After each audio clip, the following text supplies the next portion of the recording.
Welcome, everybody, to the Onward VR Master League week number 9? Season Are we 8? week 9?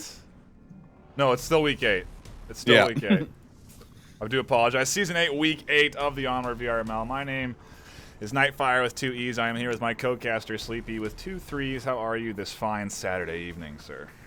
I am doing well, NightFiree. Thank you so much for joining me, and actually, thank you so much for taking over the reins this evening, allowing me a little bit of time. My voice a little given out from earlier today. I got a little too hype, I think, during that matchup earlier today between the Divided and Riot, but it was a good one, and I'm excited to be here for this one. Of course, Animal House versus Mayhem, who we got on the docket. NightFiree, what do you think? I mean, I'm thinking this is going to be another slugfest.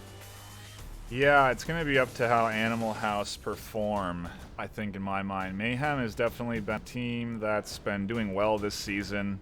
When last we checked, they went up against G-Men, at least last I checked. They went up, when we were watching, they went up against G-Men. Since then, Parrot has casted a match. But they put up a good fight against G-Men. They took it to that final third map as well, after beating them on Quarantine 1-4 or 4-1. So, you know, Mayhem is looking pretty strong. They beat Rome. They did just lose to Silent Purge in the Button Cup, but Silent Purge isn't any team to really slouch at. So I think they're definitely going to give Animal House a run for their money. But if Animal House, like how they've been playing, they've been a whole other. They've been a real powerhouse in the top 5. Yeah, absolutely. I mean, let's talk about the elephant in the room here. Animal House did beat Globochem just last week, and whether you like it or not, they did it, and it's happened. So they're coming off that win. I'm sure they're feeling very good about it. And Mayhem, they've been playing pretty solid this season, and I'm very happy with their play. I think they're a great team and have a lot of promise, but we'll see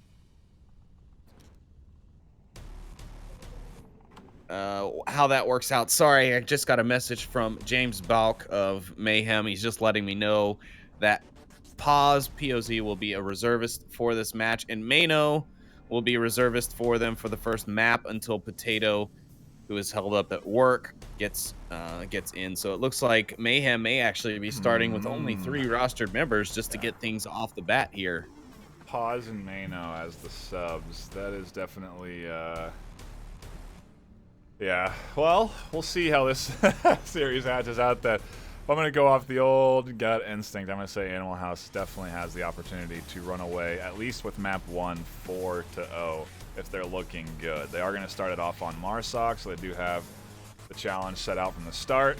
But we've seen teams do real well on this map that we're going to get into, and we should discuss the pick bans while we patiently wait for both squads to get in. Yeah, that's right, NightFiree. And with those pick bans, we have coming out from the Animal House side a ban of Quarantine 1. So no Quarantine 1 for us this evening. And then from the side of Mayhem, we have a Suburbia ban, which that one I can actually kind of see clear as day as to why you would ban it, because Animal House are quite the team to play against on Suburbia. They do quite well there, in fact. Yeah. So I'm not really surprised there. And our first map is going to actually be Bazaar, so we will get a nice first map to start us off with, a good mix of all around ranges, short, medium, and long. And actually this is the same map that we started out with earlier today, and it was an excellent way to kick things off. Yeah, Bazaar is always a fun one to fire it up with. The close quarters, the potential for trades and sneaks and plays, always exciting to spectate. But it is going to be a tall order for Mayhem, to take on Animal House. Looking at the active roster right now for Animal House, we have Steven, Green Theft Auto, Wicked Hex, F. Lipinski, and Will-O-the-Wisp. There is no subs in that Animal House roster. They are a 5-man core, and that's all they have ever needed. They are a 5-man team, period, yeah. You know, it almost seems like this system of having just 5 is working out in favor of Animal House as long as they're there. You know, as long as all 5 can make it to the game on time and as scheduled, having the same 5 play every single game together definitely helps reinforce that teamwork aspect. Yeah, it sure does. And I mean, if they're also that way about practice, you know, about always making sure they have 5 when they practice, that'll be even better, because it just means that they're playing together all the time, and it's just really building that cohesion and that strategy and that ability to execute. Plus, you have the benefit of never having to decide who's the starting lineup, because you're all the starting lineup. Yeah, you have no bench, you just got all starters. So I don't know, maybe Animal House is kind of doing a little bit of a silent protest to the 8-man rosters and saying, hey, look, we can show you that all you need is 5 to get it done. Don't tell that to people. Some people want 10-man rosters. Okay, 5. If we cut it down. Don't you say like that. Yeah, we can't talk about any other options than are available to you. Okay, they haven't finely tuned it down and honed like a diamond to be perfect. So just accept. Know what you're doing to us. Over on Mayhem, the current active roster is James Bauk, Technic, Paz, Letwokiwin, and Malno. We have both those, or Mano, excuse me, both those subs coming in from the reservists. It is always worth mentioning reservists are always, usually pretty skilled. They're no slouches, guys that do play the game competitively or have played it competitively, and they'll kind of sub in for a team when they need them. It's a good idea by the league. It's probably one of the best ideas we've had in the league, and it's been a real good tool for teams when they need to bring in subs. And we're going to see just how much it helps Mayhem out. We almost dove into the round there, but it was a bit of a false start, as both teams are still prepping. No, I think it was actually Green Theft Auto reminding me that I told him that I would ping him when we were ready to go here on our side. So that's actually what I was just doing as he did that. So we're all good. And as you can see, folks, we're here getting ready to roll into round number 1 on map number 1. Mayhem will be on the defense. They'll be on the orange or pink side of the map today. And Animal House will be Marsoc, getting that long spawn in the southwest. Has that color slowly evolved over time, or I'm still wondering what color we're gonna land on for it, because it's been all sorts of different ones, like a nice bright orange. It's been like this kind of faded peach color. I don't know. They'll figure it out eventually. I trust them, I guess. Maybe it's just the easiest color to see through walls would be my first and main guess. But into the game. Animal House taking a look at the overhead, sending 3 south, 1 north, and 1 through the center bazaar area there. Yeah, a very, very intense spread on that map if you look at it. I mean, goodness gracious. I mean, but they've pretty much cut off such a large area of the map for the defense to be able to use. If you look at it that way, the only thing they need is for that guy in the north to push up just a bit. But you can see why he's being a bit leery, considering the defender. I believe that's going to be Technic, one of the actual rostered members of Mayhem, holding down the north lane. Hopefully, the captain who is representing Mayhem this evening was smart enough to put his rostered players in the key positions of the defense, because I think that will become the linchpin in this situation that they have with 2 reservists and 3 rostered members. Looks like pause in that east side position. He's trying to have an angle in towards the objective courtyard, but he isn't covering the east, so where a lot of this push is happening, right on this tank and by this wall, he's not exactly covering. Sometimes you'll invest one into that corner, or you'll have Wookiee peeking out down this lane. But they really are sort of giving up this street to Mayhem.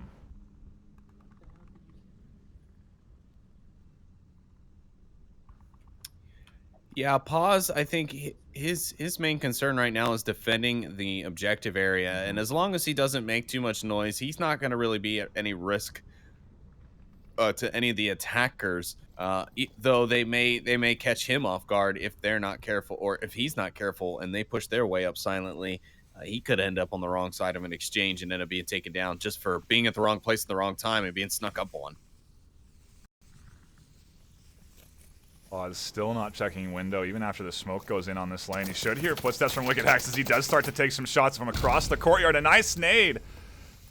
Or sorry, C4 from Let Wookiee Win, successfully downing Green Theft. Pause does finally peek through the window, catches out Wicked Hex, and we're into a 3v5 Animal House on the back foot as they a little trade there by objective. Here we are, 2v4. Man, and an intense turnaround. Animal House goes down to just 2 members. Mayhem still with 4 up. Pause, the reserve is doing well. F. Lipinski will find the shots onto him. And a little bit of calm will fall back onto the battlefield here. Still 3 minutes left on the clock. So Animal House, Steven, and F. Lipinski have plenty of time still left on the board to do something with. And oh no, tragedy strikes the Mayhem roster with that team kill from Technic onto Let Wookiee Win. Little firefight here. Steven does get the backside of Technic as he drops in to get a reload, and now it's a 2v1 just like that. Animal House able to bounce back what was looking like a strong Mayhem advantage, and I don't know if Mayhem were just kind of over-rotating there once they had the first couple of picks or what, but some team kills, and now it's all up to James. Yeah, a little bit of nerves, maybe. Wah, wah. Almost fragged himself, yeah. Yeah, nerves, for sure.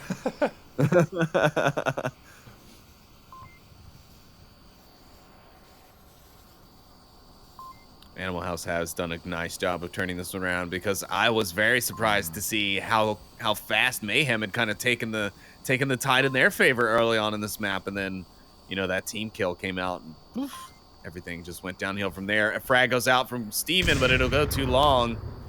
And James Boak, God, I never got the correct pronunciation of that from him, lives to fight another day. We'll just have to live in a world of wonder. The world of Inquisition. Steven Lipinski. I think Lipinski's trying to get some sights into Blue Room just to make sure nobody's camping out there, and Steven's just taking his sweet time. He's getting a little too close to that wall. Might have been clipping through there for a bit, but James wasn't checking, so no information given away.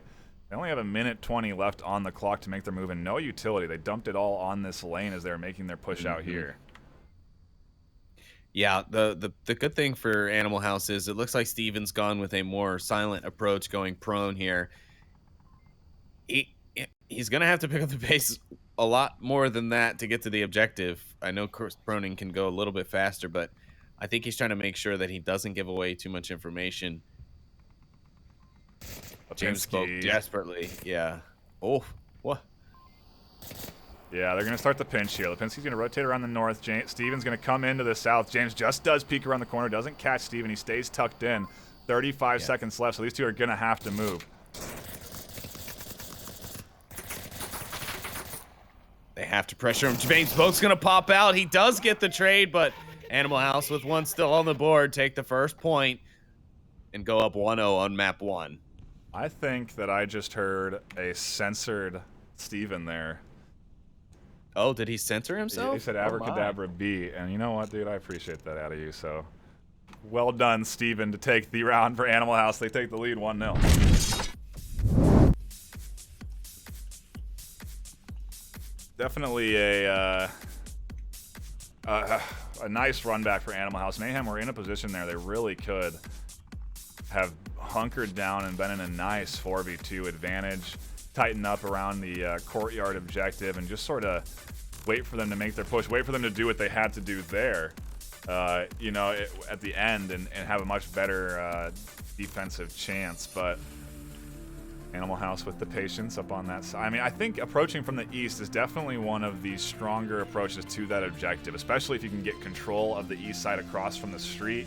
You just have all sorts of different ways you can kind of decide to approach into that courtyard. Yeah. Yeah, this courtyard has, that spice of life, man. It's really good here, isn't it? Yeah. At the same time, though, you've seen teams come in from the front with some sort of serious aggression. And they can catch squads off guard, even if they're the most veteran of teams. If you're able to put together a nice smoke, a couple of frags, catch out the right people. I think you have to have just the right size force ready to just all-out assault those entryways. Because you're talking about when you approach from the west, right, through the buildings. Yep. Yeah, you have to just storm those buildings with bodies and just make sure you dominate every interaction that happens going towards that objective. We'll see if Mayhem is going to be the team to do it. Round number 2 of map 1 is underway, and Mayhem do have the quick spawn. Yeah, but how unfortunate to get it when you don't have your full roster, because I could see Mayhem as a team who does like to play things a little fast and loose sometimes. I could see them definitely taking advantage of this fast spawn. Yeah, and a thing to note is that Mayhem's team is taking advantage of the fast spawn. They are charging into this courtyard over by Kayat.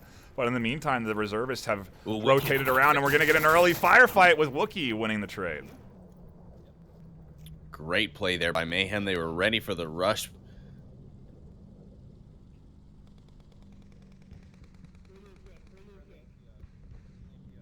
Oh, we lost Sleepy there for a second. Audio source. We'll see if we can hash out those technical difficulties. Hello? Can you hear me? There he is. He's back. Oh, no, I think I just ran out of words and my brain stopped working in the middle of the sentence. It sounded like my audio just lagged. Yeah, it did. Meanwhile, Green Theft Auto grabs the pick, and so does F. Lipinski on the James Bach. Things that were going a little bit wrong the way of Mayhem right now. Animal House taking a, well, not an impressive lead. They're only up by one person. Look at Green Theft's position here. Oh, as Technic catches out Lipinski. Green Theft had made an aggressive move early, pushed into this green room, gotten himself a pick. Oh, interesting. There was one at the palm Now we're into a 3v3. Technic does catch down the north defender that was watching that long north lane. So that's going to open up some options for Wookiee. If he wants to decide to come in through this gap, he can, along with his team and Technic. Oh, honestly, they could come in from the north right here and completely close down this objective. Green Theft and Willow, they're both there, but if they wanted to, they could close this off visually. Now Green Theft finally rotated into the position right on top of the objective, but he'll have to be careful. Wait, did someone else just get a pick? Yeah, while we were assessing the north, Steven managed to take out the east approach, so it is going to be all up to Wookiee and Nick over here in the north now. Well, good, because that's their best option in my opinion. Certainly could have used the east to sort of pinch in, maybe draw some attention while this north move makes its rotation, but they definitely have the time and I believe the utility to come in from this side. 3:45 on the clock, so there's literally no rush at all. They could probably crawl their way to objective from here. All the time in the world. And that's the thing about being able to utilize that quick spawn like that.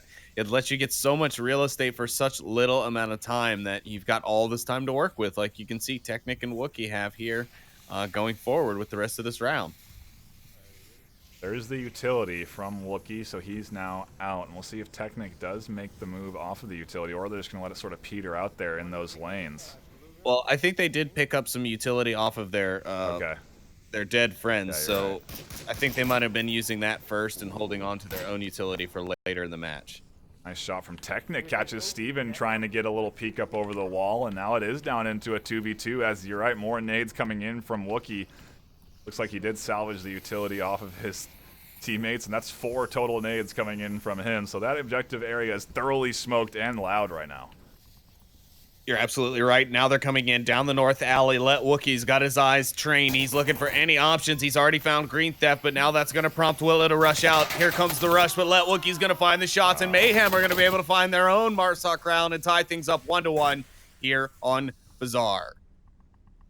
Mayhem actually a team there to run it back from the disadvantage and getting a little bit of that Marsoc action right now. I was going to say Mayhem, but I always said Mayhem too many times in one sentence. We're getting a bit of that Marsoc Mayhem, I'll say it. We're getting the Marsoc Mayhem right now. As we are now tied up 1-1. Yeah, a lot of mamas going on in this match. Mayhem, Marsoc, and a house. See, there's just a lot of muzz in this mug. Take that, chat. Zing. We'll kick him off later, don't worry about it. We'll kick him out after this one, I promise. No more from him. But solid performance from Mayhem there.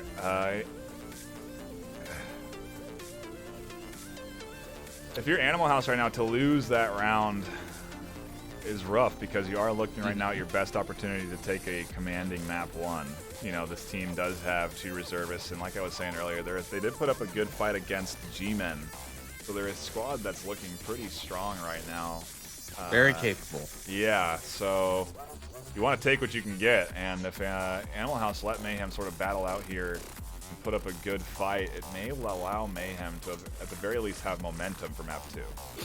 Well, yeah, and also one of those reservists is only temporary. They're only waiting on one of their members who got hung up at work to be able to get home. So they will eventually be up to at least 4 rostered members, which will start to help even out the imbalance. But yes, like you said, if I were Animal House, I'd be trying to reap all the benefits of this 2-man down that they have, you know, with the reservist as long as they can, because right now it seems like Mayhem is going to try and prolong things as much as they can to get their man on the field, get their rostered member on the board.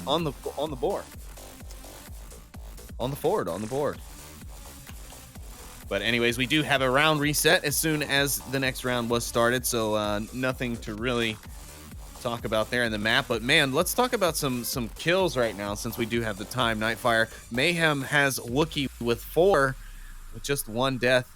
The rest of the team picking up at least 1 apiece, so great on them. Steven, meanwhile, with the top shooter on the Animal House side with F. Lipinski right behind him with 2. Otherwise, though, Animal House putting up a great game. But now, with both teams having gotten the Marsoc, Mayhem does have the chance to get back their defensive advantage of being Volk first on this map. Now we're back to a bit of an even playing field here. Everything tied up 1-1 as we dive into round number 3 of map number 1. The hype is definitely starting to ramp up right now as Mayhem are putting up a pretty good fight against Animal House, the team that has defeated the undefeated Globochem throughout. I mean, I don't think they've lost a regular season match since like season 3. Well, they did lose a Button Cup match, didn't they, to beginners or something? I don't know. Never mind. I could be wrong. I'd have to really look at that. But yeah, I mean, still, to beat Globochem even as a North American team is just impressive alone. Then you go into the worldwide stage and find out it's even more impressive. But yeah, I mean, Globochem eventually going to lose to someone, but Animal House definitely catching them on an off day and really hitting them with that knockout punch. So it happened. Get over it, folks.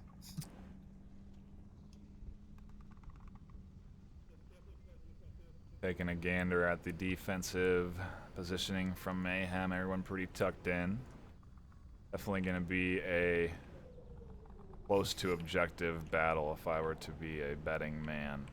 Going to force Animal House to kind of get in there and try and cross that main street.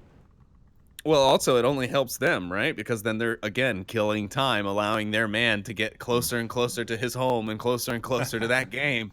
So if I were them, I'd be doing the same thing. Hide as long as you can, make them come to you. And now if they want to come and try and rush the round and kill themselves and give us a point, we're not gonna turn that down either. But if they're gonna push it slow, then by God, let them take to the last second, because it's only helping us get our man closer to being able to get it in game, and we want that. So go ahead, take your time, Animal House. It's they don't care at all. But I agree, this tight box defense is probably their best bet, also so that they can again take back that defensive advantage on Volk. Smokes are out now from Green Theft pretty early. 4:20 still on the clock, as Steven is not really in position. Neither is Willow, dare I say. They're still pretty far away, but the push is happening over here on the south. Mauno with a trade between Green Theft. Yes, unfortunately for Mayhem, Mano goes down. Green Theft is resable, but Paz will pick up the secondary reservist will also pick up a kill onto Wicked Hex. That'll help even things out. Green Theft will be able to kind of act as a radio beacon for now, though I'm sure a member of Animal House will be coming around. It looks like maybe F. Lipinski will push across to get that res onto him. Paz was just sitting here waiting for him to come running out of that smoke, and as soon as he did, he got those shots off. Nice positioning from him. Lipinski is going to cross, as you said, grabs Green Theft, should turn it back into a 4v4 as Animal House inch their way forward. Willow Wisp still pretty far back from the rest of his team as well. Yeah, agreed. I was just kind of looking at that myself, but he's got plenty of time. So even if he is a bit out of position now, the north is the hardest of the lanes to kind of approach from here, especially if the team decides to commit any sort of defense to it. He's being very brazen, kind of walking down the open street, but he's fortunate that Wookiee is more focused on the south watch than the north street and alley. So for him, he's just going to continue to gain real estate. And I mean, eventually he'll be heard because he's crouching and moving quickly enough to where he will be heard once he gets within a certain range. But for now, he's safe to just pick up real estate and maybe even find a pick or two. A lot of fire going in here as Steven starts to take some shots into the defensive positioning of Mayhem. Pause, patiently awaiting as Lipinski also gets into a dangerous spot. Nearly a team kill there on the backside as well, as Pause remains silent, surrounded by Animal House. James Bow catching Steven on rotation. Pause with another, and here comes the push from Animal House, unsuccessful. Here comes F. Lipinski. He's trying to go in for the refrag onto Pause, but no, he decides to back out. Maybe he's going to go for the window peek. Pause heard the rotation. He's going to take the peek first. He'll see F. Lipinski and take the headshot. Animal House down to 1. It's just Will-O-The-Wisp up in the corner. Wookiee should have some sort of idea he's there. I'm sure he's heard something by now. Maybe not, though, with the smokes and everything else going on, shots ringing out. He's probably got radio call-outs going in his ear. I wonder what Willow's doing, though, because I feel like Willow could have kept rotating along that north wall. Maybe had the backside of Wookiee a little bit surprised, gets one pick, and he's in a pretty dangerous spot there.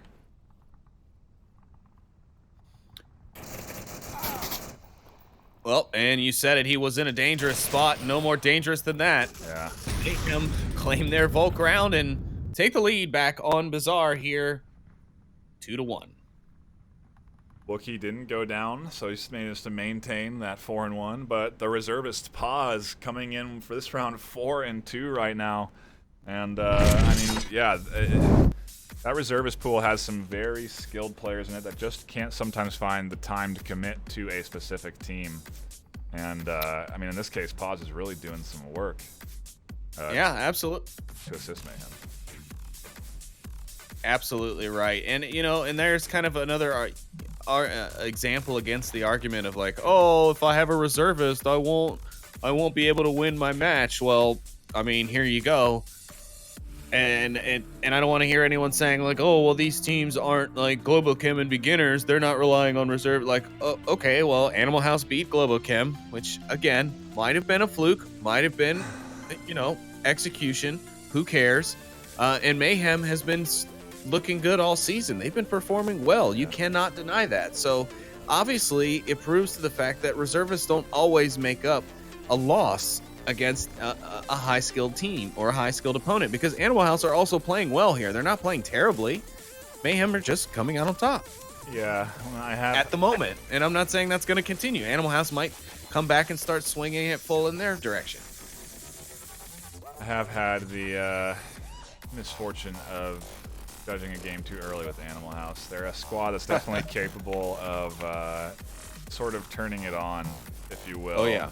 And I don't feel like it's quite been turned on yet for Animal House. We'll see this round on defense if they keep it locked in and tight, but Mayhem are definitely looking good right now, and they are going to be taking, I mean, if they get this cap, they'll be taking map number 1 as we get into round number 4 of map 1.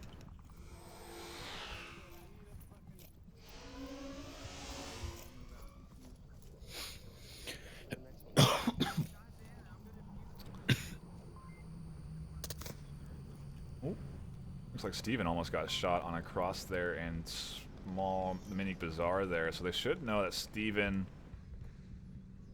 is at least across the street there. He is. I would assume that north rotation is going to be a little bit more wary of a bazaar peeker, but position Steven's taken up is one we've seen grow in popularity in the league, especially since its most recent, well, not recent addition, but since its addition in the beauty patch. It's been a highly utilized corner to tuck yourself into and gets all kinds of great information there. Audio, you have some good angles on kills, you can peek when you want. Definitely a powerful spot. Over in the north, Wicked Hex has got a nice sight line on the north street from a pretty unorthodox spot. I'm pretty sure he just saw James Bauk there, or Technic, I mean. Technic and I believe it's Wookie are trying to push the east and north front to get their way over and into position while the rest of Mayhem kind of wraps the south. Yeah, James putting out some suppressive fire there on that south side just to draw the attention of any defenders there on the backside, kind of have them shift their eyes over here while the rest of the team does slowly start to begin rotating. Oh, Technic just definitely saw Wicked Hex. He's put down a few suppressive shots now. He's made the call out. Wicked Hex is now rotated off the corner, and the north is pretty much on an open look now. No one is there. Mano grabs a pick onto Green Theft Auto meanwhile. Good shots from him up off that 2-story. Catches Green Theft inside the blue room. Maybe getting a little bit antsy off of those suppressive shots from the south. I'm not sure why he was shifting there, but either way, good a good start for Mayhem on this Marsoc round. They got to be thinking cap here. They got this early advantage, 5-4. Yeah, I mean, I would be. Mm-hmm. I mean, I think I would really try and have at least 1 or 2 more picks before I really think about going cap, unless I've just completely ninja'd underneath their nose. You know what I mean? Like, yeah. Unless I pulled a play like what Stumpy Nub from Danglers did on Downfall against Mayhem, where he slid up and proned straight to the objective to get the cap on the map. Unless you have an opportunity like that. Yeah, I would think, personally, I would be more comfortable getting 1 or 2 more picks before trying to go in for that cap to really seal the deal and close out map 1. But that could also, cause too much risk. You know what I mean? So maybe it is better to just go in for the assault and try and save off the kills. Kind of looking at some of these defensive spots from Animal House. They're holding really tight angles. Mano with another pick onto Wicked Hex. He tried to flash this lane and push into the mini courtyard. I'm not sure why he felt the need to do that. Steven's here with an angle, and so is Willow. So maybe just a little bit over aggression from the Animal House defense there does cost them another as more shots ring out from the south. This should be the push with 2:30 left on the clock. It better be, but there better not be any team killing. I'm seeing James Boak looking over there, and all I see is blue X-ray behind it. The south push is where it's at right now. Some smokes from that, and they could really take this down. Will-O-the-Wisp really doesn't have a look onto it. F. Lipinski isn't even looking in the direction of the objective at the moment. I think Willow's only angle is once somebody commits to capping from the front side. So if Mano rotates around to the south, I think he's got a good shot of being able to tuck in behind the wall and punch in the code there. He's just verifying that Green Death's not inside that room there. As Steven catches Wookie on the backside, here comes the push, the flank, but Paz denies it. There's the second kill I said they should need. The rotation here from Mayno's going to take a little too long. Willow's going to pop out from the side and find him, but it's going to alert Pause to his position. They trade on the backside. That's going to leave the objective even more susceptible. We got James Balk pushing up on the western flank. He's in the mini market. He is free and clear if that northern defender can pull the attention away. Both teams have a res still on the board, so both teams will be able to give any call-outs if there's any information to pass. Ooh, F. Lipinski rotating towards the objective. James Balk going for the point. Yikes, he's taking some shots now over towards James. Those haven't landed. In the meantime, he is getting flanked, and Technic does find the open shot and takes it, pushing Mayhem up 3-1. Oh. What? Impressive stuff. They are honestly putting a pretty good licking to Animal House right now with 2 reservists.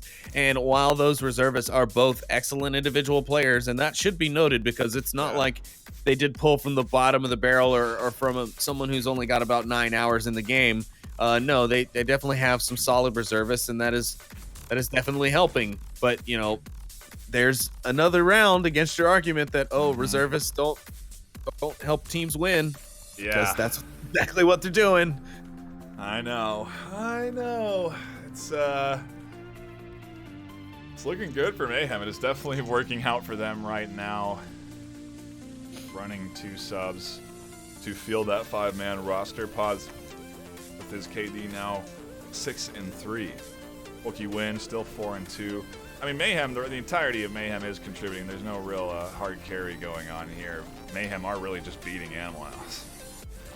Yeah, and you know what?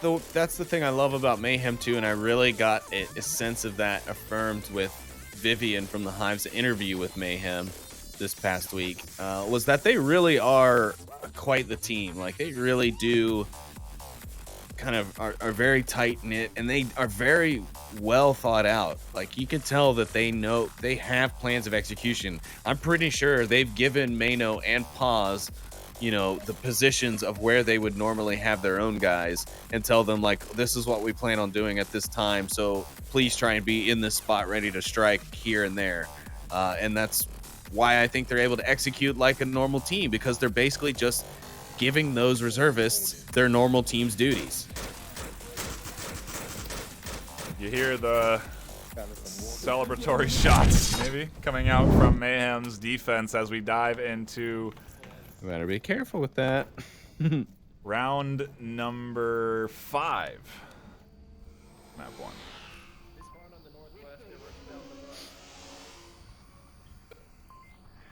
Seems like Mayhem already know where the spawn is as well. I don't know if they spotted one crossing or what, but I did hear the call out come in saying that they spawned in the northwest, and they are accurate about that because that is where the spawn came out, though one has gone to the northeast. The rest are sitting in the center and in the main bazaar. Now, smokes are coming out quite early here, so we could be seeing an aggressive push from Animal House, but I have a feeling it's another one of those pushes where all the utilities are going to come out, and then they're going to get into position, and no attack on the objective is actually going to come from it.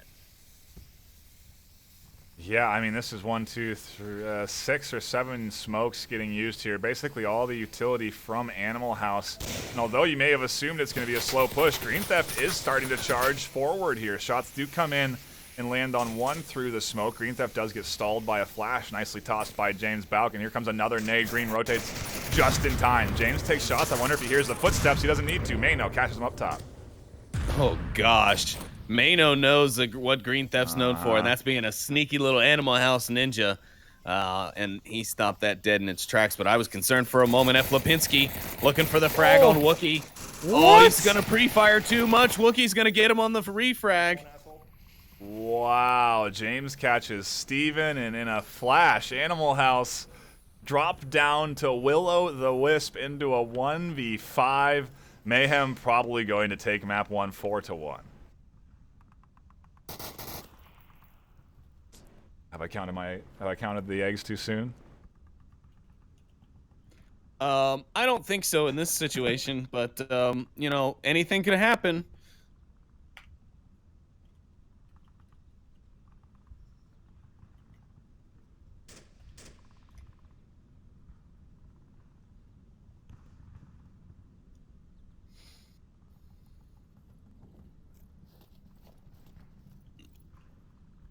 Mayhem turning up the heat here on Bazaar.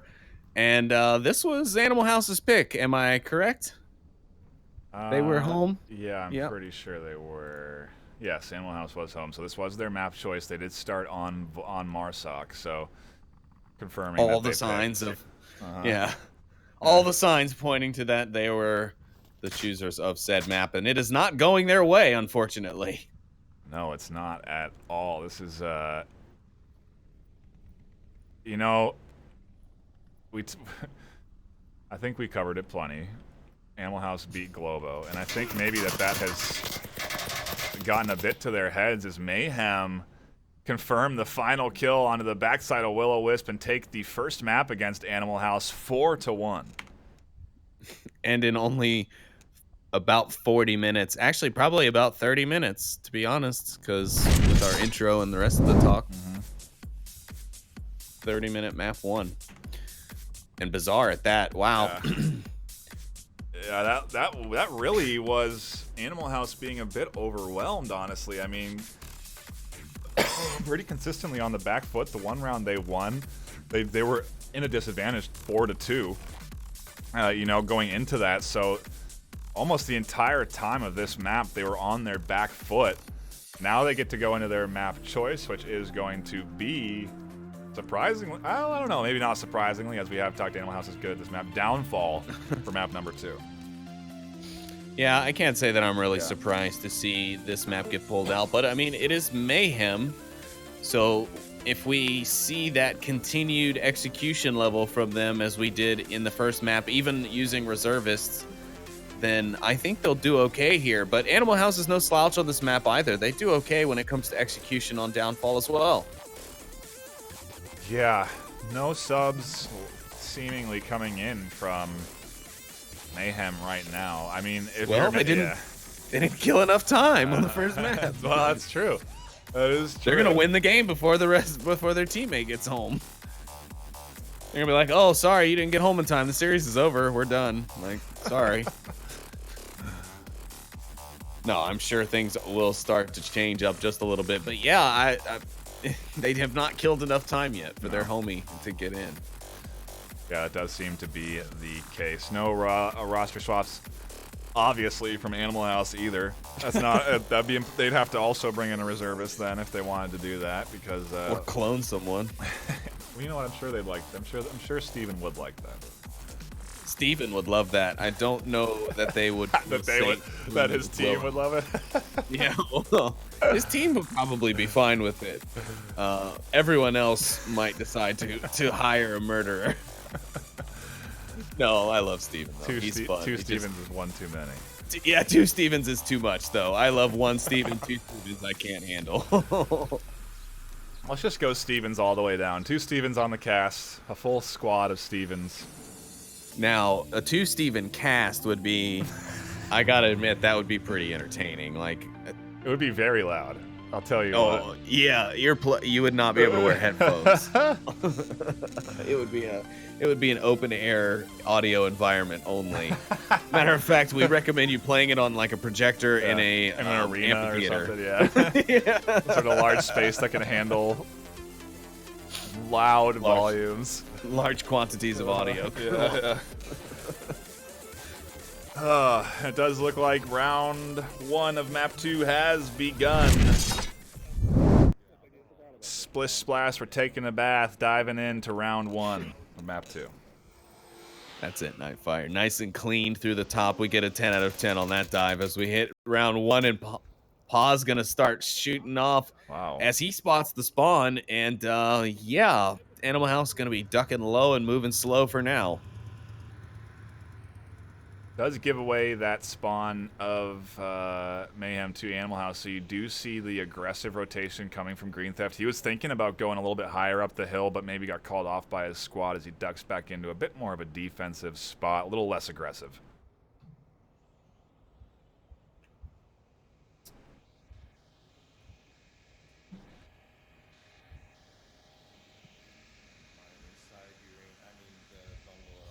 Animal House not playing any more games, are they? Their defense so tight you probably couldn't pour water in the front door. They really did not want to risk losing out the series here in map number 2 to Riot again, or not to Riot. My apologies. That was the game earlier today to Mayhem. Ooh, a really late rotation coming in from Green Theft. He second-guessed this earlier, but does decide to commit to it now, and he's fortunate that James has had his pad out and was staring at it and not looking over in the direction that Green Theft was. A near miss there. We'll see if he finds Green Theft at any point here as he does rotate over to the north.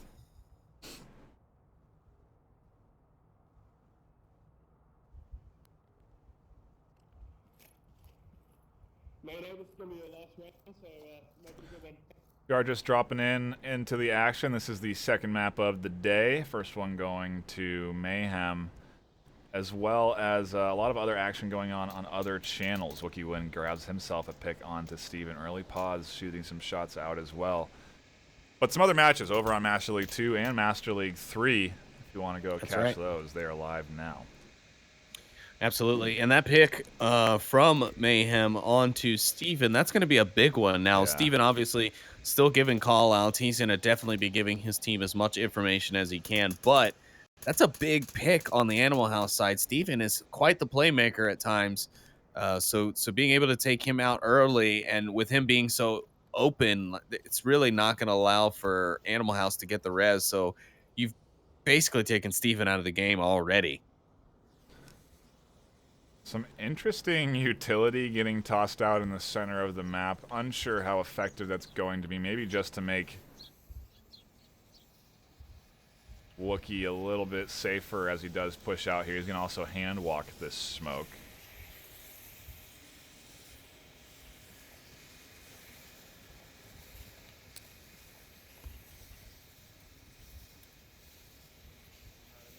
And I mean, this is the rotation. Yeah, it is. The south push is coming in. Technic will find a nice down onto Green Theft. There's that hard north rotation that came out. It was a little bit second guessed at first, and now it's been taken down, so it's ineffective. Technic will find the second shot to confirm the kill. And now both sides of the objective are vulnerable. Steven will be able to give out the call-outs, but not going to be able to completely deter the attackers here. But I would say if I were Mayhem, I'd be trying to still get in that basement door rather than go for an outside cap, because outside cap is definitely going to get stopped by Wicked Hex sitting in the basement of the pit building near with the white car. They have all the tools necessary to approach this objective and cap it. They have two in the north they can send down to distract or deal with Wicked Hex, while they have Mano in the center push up to objective. In addition, they can also send the two that they have in this main lane on the east, or excuse me, on the west, to kind of crash in from downstairs, like you were saying. So they have all the choices in the world. Pause, catching out Lipinski upstairs. Oh, Mano better know better than to approach this objective without the kill, but Whoa. It doesn't matter. All the kills come in at once, and Mayhem don't have to worry about a cap because they clear the board and grab a point here on round 1. Yeah. Also, to note, I did hear James Boak, the captain of Mayhem, telling Mano that this was his last round, so make it count. And Mano was inches away from getting that cap, so that's quite unfortunate for Mayhem. But they still win the round, so no matter what, great round there from them. Yeah, I mean, you think about how they ended that. They had one downstairs in the basement on the corner, and they had one across switching the outside. What they really had to do was just kill one of them, and then they would have been able to cap on in either one of their approaches. So really actually unfortunate that they both land their shots and tag them both, because they had just managed to kill one. It could have been a 2-point round for Mayhem. Either way, though, Marsoc round on the start of Downfall, and it's not even your map pick. I think that's a good way to kick it off for round 2. But it is their map pick. Oh, you're right. It is their map pick. Wait. But yeah, showing why it is their map pick. Yeah, you're right. Yeah. Oh yeah, Mayhem definitely looking good here. Should be looking a little bit better, even though Mano was doing quite a good job for them as his pause, they did pull Mano out in order to get what I believe was going to be Potato Bot in. He should be coming in at any time now. But yeah, Mayhem looking very solid to clear map 2 here. They're going on to defense. And as we know, nobody likes to play downfall defense too aggressively. And why would you risk it, especially on a map that you're kind of controlling at the moment?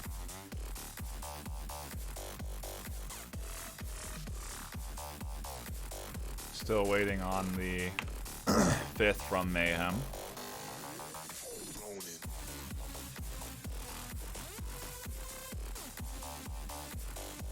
As we do have some time to kill, I recommend you take a little gander up there at that subscribe button. If you got Twitch Prime, you may have a free subscription available. Don't be afraid to go ahead and push that button. What it's going to do for you is it's going to get you into a world of esports luxury. Okay, you're going to get a excellent emote handcrafted by the one and only Pink Stingray from the Onward community. You're in addition going to receive an ad-free experience here on this channel, so you can catch all of the Onward action without any interruption. Okay, and lastly, me and Sleepy will love you. Now that is probably the best part of it. So frankly, what are you waiting for? Don't call me Shirley. Called you Frank. Called you frankly, okay? My name's Bradley. It's not Frankly. No, we do appreciate that. The support subs do go back to us and the mods of the community of the VRML, so it's all supporting your favorite esports org, allowing us to branch out into other video games and continue to push VR esports in a fun, community-driven direction. Put that one on the back of your car on a post on a shoot. What are they called? Bumper stickers. There you go. Like a postcard? I'm not sure where you're going with it. Put a postcard. Card. Put it in between your wheels of your bike and make a sick motorcycle sound. Okay. Yeah, you guys do that. Meanwhile, Mayhem is going to try and hold off the Animal House, which, by the way, does anybody else even know the movie? I'm sure quite a few of this audience does. I got to remember that VR esports players aren't quite as young as your 2D esports players typically. Yeah, well. What movie are you going to say to date yourself? Trip loves it when you date yourself in these casts. Well, Animal House. Literally, the movie Animal House. Okay. Well, yeah, there you go. I guess that works. Because I'm sure, like, I don't know what that Discord is like, but I can only imagine that it is one heck of a party in there. You know what I mean? Very with guys similar, like Green Theft and Willow and Steven all together in one place. Whew. It has got to get weird in there. You know what I mean? But a good weird. That good weird, though. Yeah. Absolutely. Wicked Hex over here on the south. I think he did just see one peeking in the window. It quickly hits the deck and is gandering over there onto that east side, looking for some sort of pick to open up that huge east street.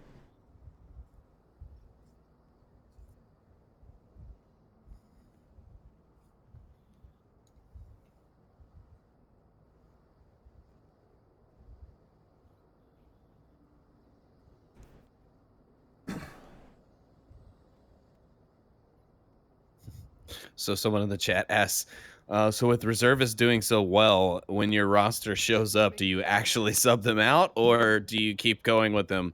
I said, that's a good question. Or do you fire your teammate and hire the reservist on the spot?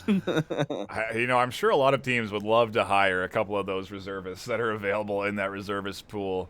There's some real dangerous fellas in there, but it's just it comes down to scheduling. Some guys just can't commit to having to schedule a game every absolutely. week.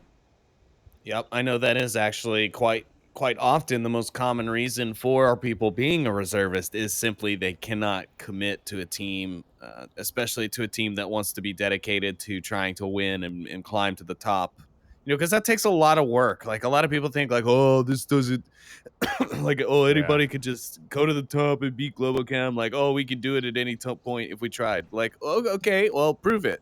Like, show me how it doesn't take any work to be amazing at this as a team, because there's a lot of individually fantastic players out there, but you don't win games by yourself. You know,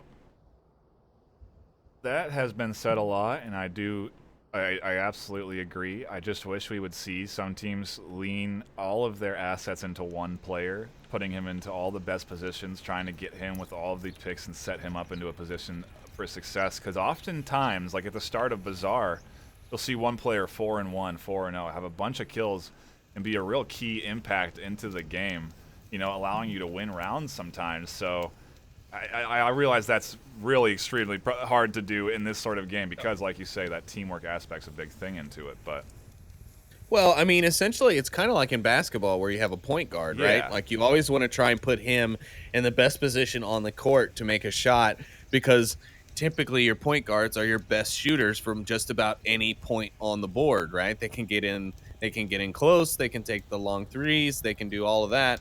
Some of our European audience is going to be like, what? Yeah, I know, right? We don't really do the basketball thing. I mean, some European countries do.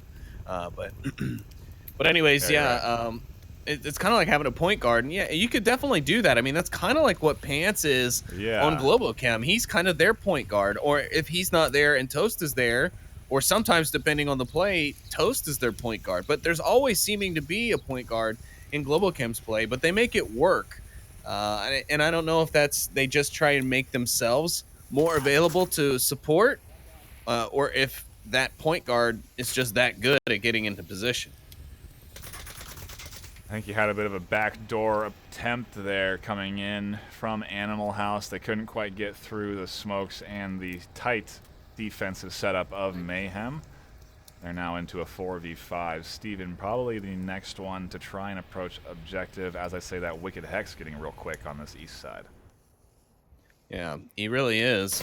But they've only got just over a minute left. Potato Bot going to pop out and find his kill. That'll be his first for the match since he stepped in. James Bauk will find Green Theft Auto, and now it's all up to Steven, there is one more on the board, which is F. Lipinski. Steven and F. Lipinski, but Steven gonna also try his hand at ninjing, coming in through the center sandbags helicopter area as well. But, that didn't work out so well for his teammate who went on the other side, and I don't really think it's going to work out much better for him, but we'll find out.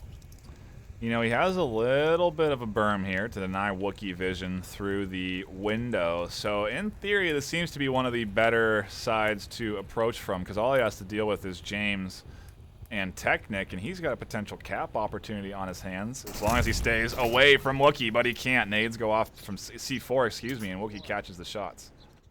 Ooh, F. Lipinski with a nice little snipe there. Grabs Potato Bot, but Wookiee gonna pop out with the information and grab Mayhem. Their second round on Downfall. Wow. Wow. This was not in my predictions today. I was definitely anticipating a bit more strong performance from Animal House. I mean, take a look at the overall score, though. Right now, it is 6-1 in points. Mayhem. Yeah, I know.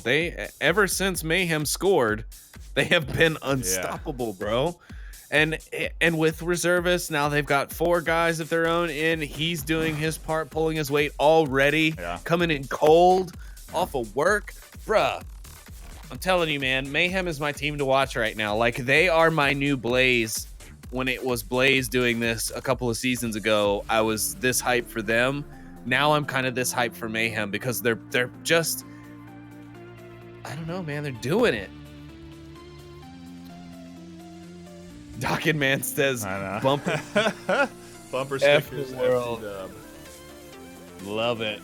Let's do it. Is that what you think FT-dub means? Yeah, what do you? For the win. Oh. We have 2 totally different interpretations. Yeah, we do. Very, like, opposite. I think he was going with mine, not yours. why so many people put that after Oh, things. I'm wow. like, Yeah, you were really... after everything. Everyone's so cynical these days. Jeez, everybody's putting FTW. They just want the whole place to burn. I don't know what's going on. Or I'm like, yeah. Why does everyone want to fuck the world after? Oh, I'm sorry. That was my fault. Bleep. That was a caster, boo boo. NightFire's gonna kill me. No. tough to hold on to. We are into round number 3 of map 2, and we do have the high-level strats for Mayhem to stay undetected. They started off crouched at the spawn, and I wonder if it was enough to deny. I don't think it was. I don't know. I don't feel like Animal House was fooled by it if they didn't spot at least like the tiniest fragment. But Mayhem gonna be quick on the push. Green Theft Auto's like, nope. Big old bag of nopes. I'm running away. As he pushes away, Mayhem definitely not scared on the push, but the trade comes out from Wookie and Green Theft, both taking each other down. An immediate equalization on the battlefield.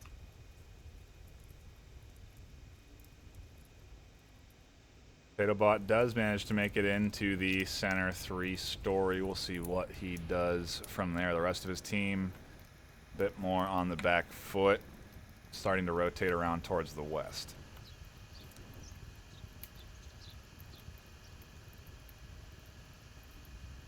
Are you talking about the east side where Yes, that one. Technic is? I think I've been getting those. Yeah, quarantine, I always get my east and west backwards on for some reason. Yeah. This one, I get my north and south backwards on for some reason. I think west is south a lot. Yeah, oh yeah, me too. It's probably because of the, that's the orientation. The map orientation. Yeah. Yes. Jeez, Technic, are you going to go all the way to those map bounds to get up there, or...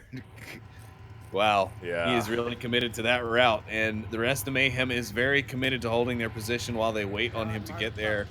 Paz will be making a little bit of movement, maybe trying to angle and find an angle onto a defender, but apparently no joy as of yet. I think they're going to let Technic, with this 12 times and a silenced sniper rifle, rotate around to this hilltop and into a position where he's got some downward angles into the backside of the defense. The trouble is, there's a lot of hiding you can do from this hilltop position, so I do think he may actually try and work in all the way over to that far east building on that hilltop. It seems to be the typical rotation from these guys when they go up on this hilltop. Where is he going? All the way into that building. On the hilltop? Yep. Is that where it is? Sorry, there was just a lot of hilltopping going on right there. Oh, fine. Watching the stream, you know. But yeah, I agree. I think he's going to be able to do some damage here. And his team can kind of just sit back and wait to see what kind of damage he really can do. And if he can't do much, ooh, he just barely missed that opportunity on F. Lipinski. But it'll come back around. He'll slide back out. And if not, he might find Will-O-The-Wisp, who seems to be aware somewhat, or at least conscious of the hillside. But I think he's more watching the valley. Technic's now going to take those shots on F. Lipinski, but unable to connect.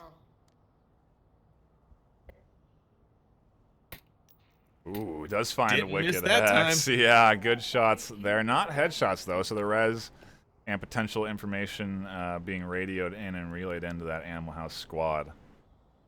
Right, and I did confuse Wicked Hex with Will-O-The-Wisp a moment ago. I thought that was Willow, but ooh, now PotatoBot taken down by Steven. Not looking good for Animal House. This is a opportunity looking to happen here. 4 members of Mayhem still up with only 2 members of Animal House. One out in the open, the other stuck in a building. Technic gonna get that kill onto Willow. Yep, there it is now. Lipinski taking down Mayhem, picking up rounds like it's just loose change on the sidewalk, and they grab their 3rd win here on the map. Jeez Louise, that was a quick one. I mean, actually, because of the time of the rotation that it took for Technic to get over there, the round, in fact, it ended so about quick. 4 minutes. Yeah, exactly. But once it started up, man, things just bow, bow, bow, and it was over. Well played there, Mayhem. It's just all you can say. Their plays are well thought out, in my opinion. It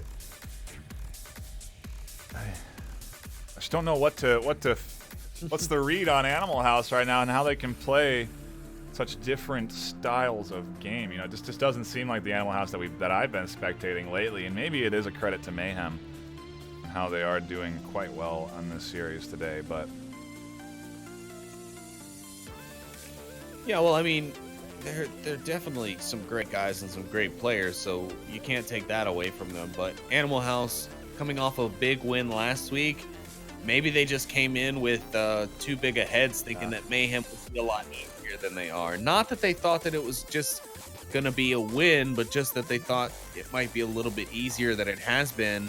And Mayhem's come in with just the right answers and just the right picks, or maybe Animal House is not taking this game serious. I mean, I don't know. It's so hard to tell because, you know, we can't listen into their comms directly. We can only listen into, you know, local stuff, and that's in round. So, and that's great. I don't mind that. Let the teams have their privacy, especially during their planning periods. But I do find it interesting, and I would like to know if there's any sort of tilt factor going on the Animal House side. Like, are they getting in their own heads now because they're down here?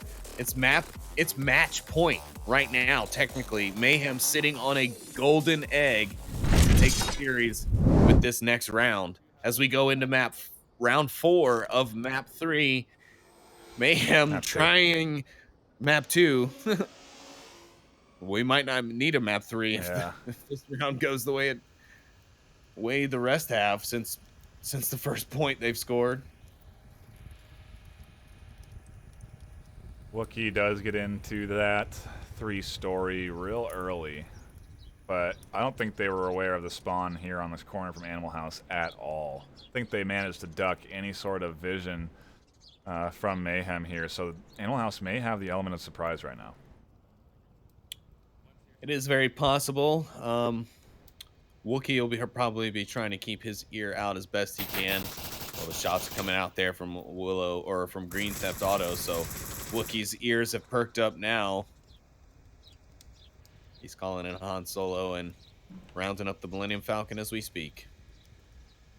Got to get the whole gang together if he wants to take on Animal House right now. Well, maybe not. The squad he's got has been doing quite well. They've been putting it right into the Animal House, making it real hard for them to take any sort of rounds right now. Mayhem playing real tight defense. Yeah, I don't think Wookiee's going to be able to live for too long. He's got 3 here in the center. Pause does find a kill onto Wicked Hex. And Potato Bot. Oh. You were right. He was not going to live long. He gets caught out by his own team, and I guess the confusion here is that there's so many enemies inside this building that they just figured everybody in here was bad.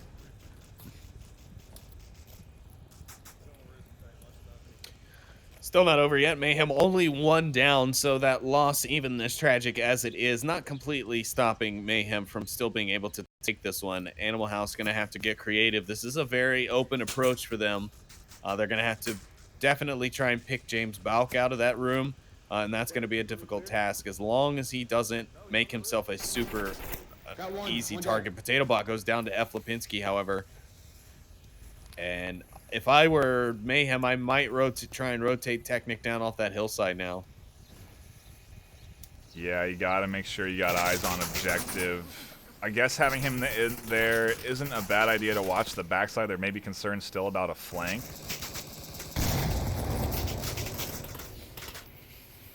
Well, I guess from where he is, technically he can see that back door, but the problem is if he misses those shots, it's over. And F. Lipinski finds a pick on the pause, and that's the last remaining defender actually on the objectives. There's still 3 minutes left in this round, so Animal House could be sitting on a nice cap here. Whoa. Yeah, because there goes James Balk. Key shots on the backside from Technic do catch out that aggressor, and now Technic's beginning his rotation here to deny any caps from the front, and Animal House is not pushing this hard enough. They're going to allow Technic at least a chance to defend. Oh, he's going to chuck a grenade over, and it could be good. Oh, just a little too far. He sees Steven. Will he see Green Theft? He does not grab Green Theft, but Animal House able to grab their first point in quite a while here on map 2 and stop the series from being decided right then and there. Mayhem will have to find another point another time. It was 7 unanswered points for Mayhem against Animal House there. So, you know, I was saying earlier, Animal House definitely a team that you can't count out at any point in a series. And absolutely, even when they're down 3-0, they still managed to take a Marsoc round of all things. So now is the time for them to start to kind of rally back, grab this round number 2, make it 2 in a row. Then you start to take it to that Marsoc round, maybe surprise them with a full-on push on objective, a bunch of smokes. I don't know. Animal House has the skill set to bring out some interesting plays, so Mayhem's definitely got to stay diligent if they want to grab this series. You're absolutely right. And now that, yeah, exactly. Sorry, I just didn't want to catch myself repeating you as all. Only so much to say. Yeah, Mayhem though probably like, oh dang, we had the golden opportunity to go ahead and just clutch this to where we can maybe ease our foot off the accelerator a bit in map 3. And while they still have the opportunity to do that here because they have been executing Marsoc rounds like nobody's business, so definitely can't say that they don't have the chance to do it right now, but that was a golden opportunity to do it then and there. And well, Animal House executing quite nicely there.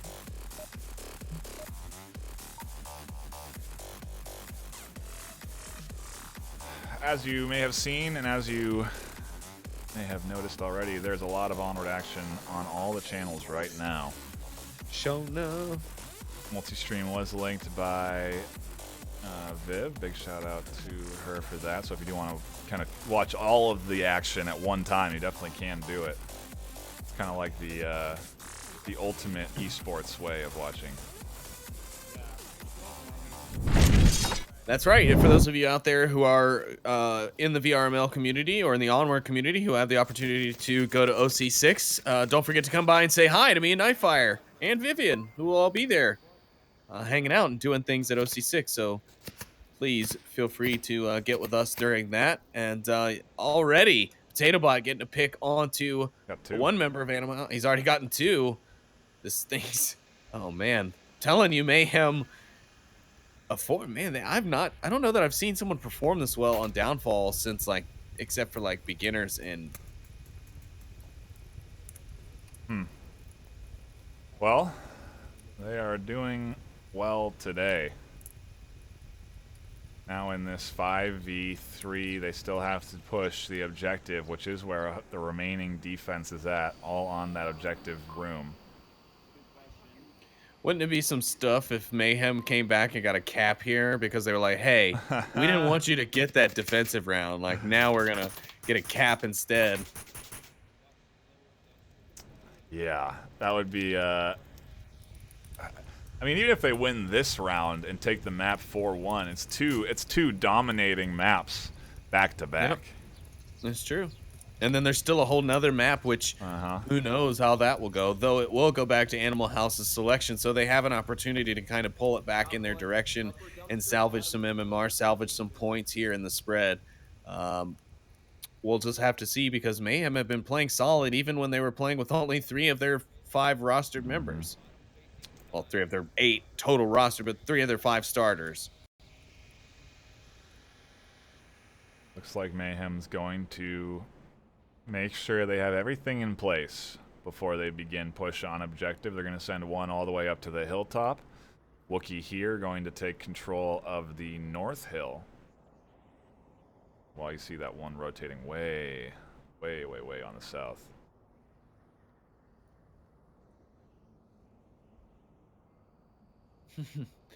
Animal House getting a little nervous now, thinking that maybe a cap has come out. You can see Willow dumps a frag out the window, thinking, hey, I'm not going to let it happen if it happens to me. Fortunately, though, there was no one there to have to worry about.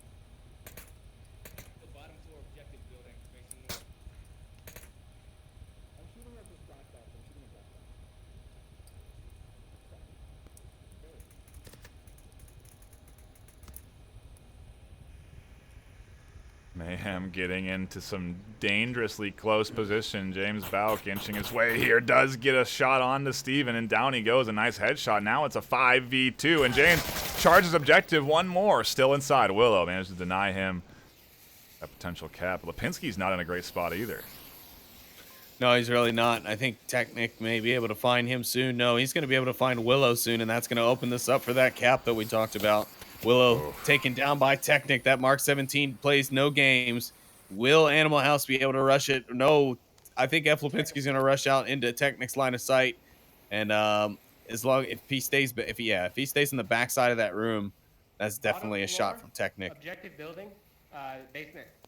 I know right where he's at. Technic radios in that information. Like you said, he's got a clean line of sight in, and Paz is the one that gets the kill in that trade. And Mayhem take the series against Animal House 4-1 for map 2. Jeez Louise.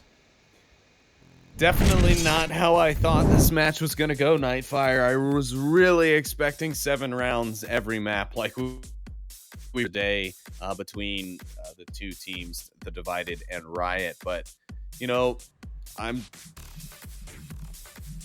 got nothing to get. I don't know.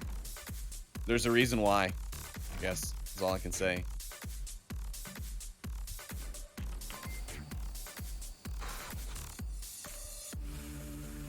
You know, if any, you know, going into this, like I said, I just thought Animal House was really going to be the ones to take it out. Mayhem had done an okay job against G-Men.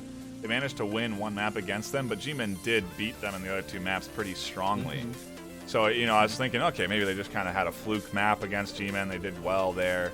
But, I mean, going up against Animal House is a diamond tier team, and Mayhem's gold, so they're going to be coming out with some nice MMR from this round. From this series. It's just not the score line I expected at all. No, not at all. I mean, rounds have been close. Let's be real. That's there's been some that haven't and some that have. But overall, yeah, the game has been definitely more edged in the side of Mayhem. Just overall, whether it be skill, whether it be time management, whether it be map management, I think they've just been kind of edging them out in all those aspects, even with reservists. Because, as I said, I believe that they were in the tent telling Mano and Paz where they would like for them to be and at what point, so that they could execute their plays just like they would if they had their rostered members in those same slots. So I'm crediting that to their ability to execute with those reservists and those reservists' willingness to, you know, work as a team and work under those team captains who are on the field. Yeah, there probably is something to be said about picking the right reservist for your team to make sure that they're a solid fit.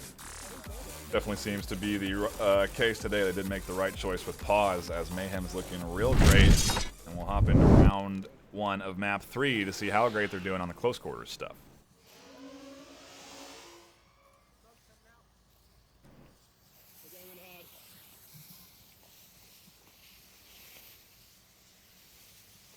Thick wall of smokes coming in from the squad of Animal House. Lipinski catching out James Bauk, and the fire is underway. Pause downs Wicked Hex. Steven goes down to Potato Bot, and Animal House into a 3v4 and a flash. Make that a 3v3 as Lipinski catches a pick, and the push continues. Lipinski charging up the tunnel. May be able to find one through the gaps as he does peek them, looking for Technic. Yep, so kind of what I was expecting out of Animal House here. Out of both teams, really a little bit of aggression. They clashed in the middle. Animal House seemingly came out on the bottom end there at first. A nice trade there between F. Lipinski and Paz. But then once that happened, you know, they've kind of pulled back the range just a bit and are being a little bit more careful as they push forward. Green Theft in a good position here. Willow going to try and take the crack shots, and he's actually going to put himself at risk as Technic rotates around and right into Green Theft Auto's line of fire. Mayhem needs to get their man Potato back on the objective soon, because Animal House are going to be there. They're going to get the shots off and will take their first point on map 3. Yeah, no censoring there on the Animal House squad that time. That's more what we expect out of them as they grab that first round on map 3. You know, I wonder if they were maybe feeling pressured this series. Maybe they'll do better this map, playing it a little bit looser. You know, maybe that you know, they just were feeling the heat going up against Mayhem today. I don't know. I can throw out all sorts of suggestions as to why the results are the way they are, but either way, It's been a fun series to spectate. Definitely a favorable outcome for the Mayhem squad. Take a look at the MMR difference because I am curious at what exactly it is. Mayhem with 1220 MMR and Animal House with 1250. So there is a decent MMR separation there.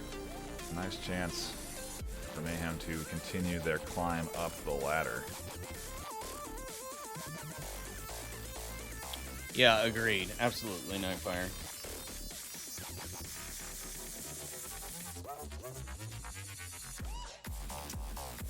This is about that time, though, for the Mayhem squad to really sort of kick things in to another gear, because they are going to be starting to consistently compete with squads that are in the diamond or higher ranking, and that's when things really start to get spicy. That's when you got to be just better than a good shooter.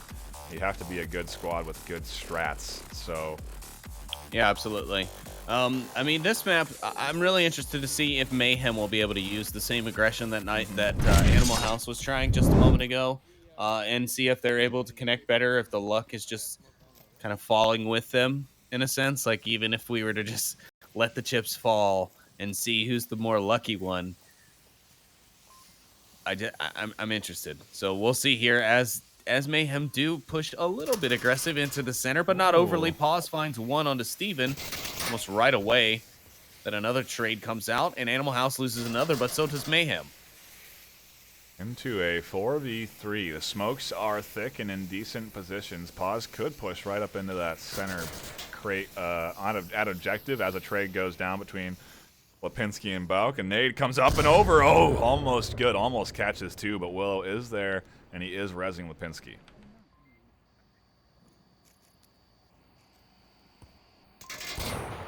Lipinski gonna pop out a flash. Nobody there to see it. Wookie just outside. Oh, he's gonna be making a lot of noise. Hex will be ready for him, and he does get the pick onto Wookie. With two remaining members of Mayhem down now, and well, that's gonna be enough because they get two picks back to back and leave Wicked Hex as the last remaining member of Animal House. Some good distraction here. You got to cap. Yeah, Technic definitely drawing the ear of Wicked Hex as he does inch his way down the tunnel. And Technic should hear these footsteps here, and he does have the opportunity to peek through the crack and take shots at the side, but He's not doing it though.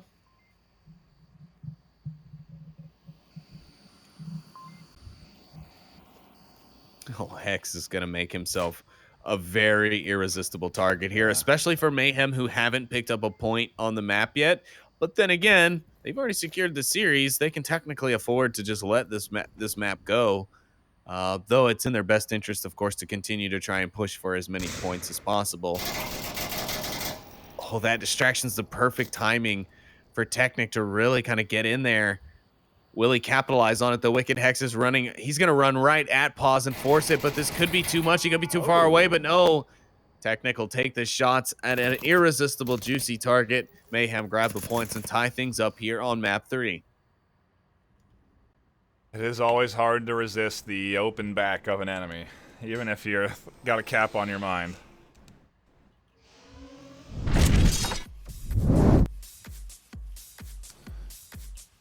Keep things close, though. Ties it back up 1-1, and Mayhem proving that even on the close quarters stuff, they are a squad to be reckoned with.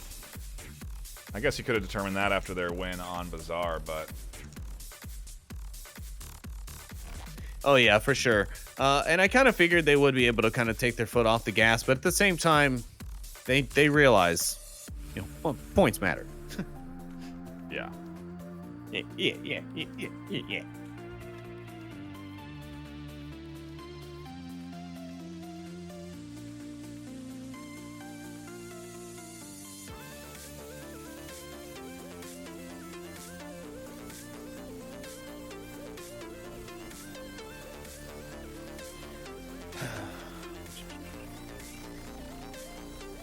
Trying to see if there's anybody that I didn't know that was already going to OC6. I know there's a bunch of people in the VRML community that did manage to get tickets, so You know, I'm just saying, if you're part of the community, sometimes some good stuff comes your way. You can always get involved in that community if you head on over to that website, vrmasterleague.com/onward. Big secrets, guys. Secrets out. Hey, y'all. Why don't y'all go on over to that website and sign up now? We doing impressions? Yeah, sure. Next time on Onward VR Master League, Mayhem struggles against Animal House. Will they be able to persevere on cargo? Will Animal House be able to take another round against Mayhem? Find out now on VR Master League. My God, the boys from Mayhem are really talking a lot right now as things get hot and hectic on map number 3. Animal House trying to get this going. A trade gonna come out. Hi. If Kermit was on your casting desk, would you eat him? Heck, I know I would. Wow, a lot of stuff going on right now on the map. Animal House just roasting Mayhem here, and I think we're seeing a Kappa Technic going to be out in the open, and Animal House find the final pick to close things out and get their second point. Chaos amongst chaos right there, dude. Just all sorts of fast pushing. Animal House definitely getting... you know, I think this play style honestly works for them, where they just are so it's carefree, casual. Let's just push, get in there, let our guns do the talking, and it works for that team, honestly. Yep, it's kind of similar to how it is for the Danglers. Like when they kind of stop giving an F and start having fun with each other and playing loose, that's when they start really like taking it to people. And I agree with you. I think Animal House plays that same way because I think a lot of their players have a similar mindset. I'm gonna get flamed for that in the Danglers Discord, FYI, but it's fine. You know, I realize that sometimes on the casting desk we get opinionated, but I think it's unavoidable. If I'm going to be casting what I see in front of me, sometimes my opinion gets injected into the commentary, and I don't know, I never think you should ever read too much into that. I don't know where I was going with that. Yeah, I was like, where'd that come from? But okay.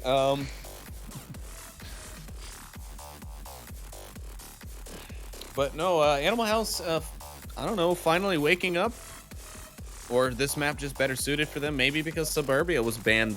They were just really off their game against Mayhem. I mean, they did keep things on longer maps, and it seems Mayhem definitely doesn't have any problem with those longer maps, with those open passages, because they are just crushing it on both sides on those maps. 42469, Bevan, easy code, guys. I can't hear you. You're too low to the ground. You're too tall.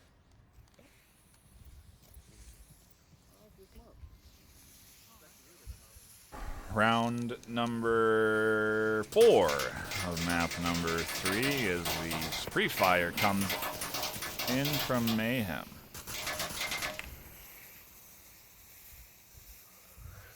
So aggressive up to the center. Honestly, a nice squad formation at this point. Some suppressive fire coming back in from the Animal House squad on that objective side. Frag coming up and over. Oh. Almost team killed Wookie. Good thing he tucked into that corner.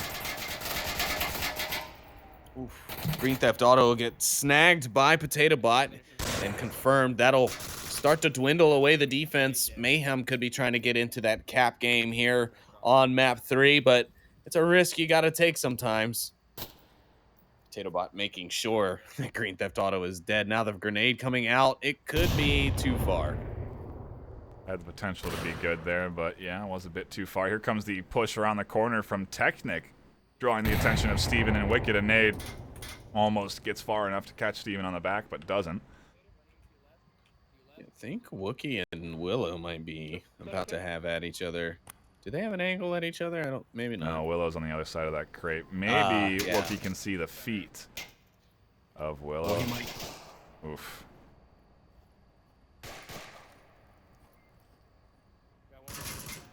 Pause rotating around in the center. Technic catches out Steven. Potato Bot catching out Willow. And just like that, there's only 2 left onto Animal House. Lipinski really the only one left on objective. Wicked Hack's pretty far away, and the push is coming in hard and heavy from Mayhem. Nade around the corner. Oh, that's cap from there, isn't it? Can't you cap from around that corner inside?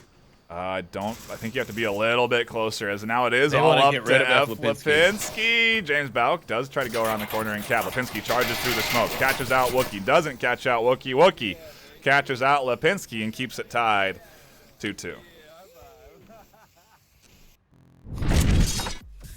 Well, the Mayhem guys still having a good time, at least, as they get that point and tie things up again. This is kind of how I was thinking the whole series was going to go.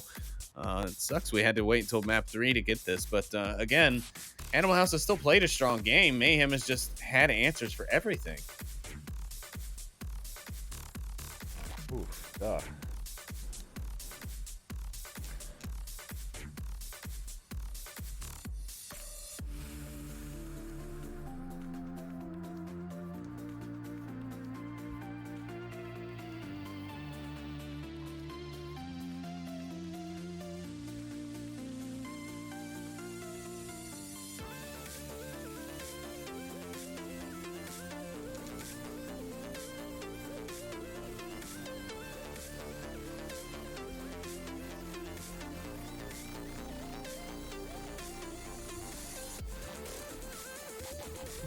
Dawkin Man says the 50-second handshake gets the MMR formula at OC6. So everyone be on the lookout for Dawkin Man in his dope AF VRML jersey.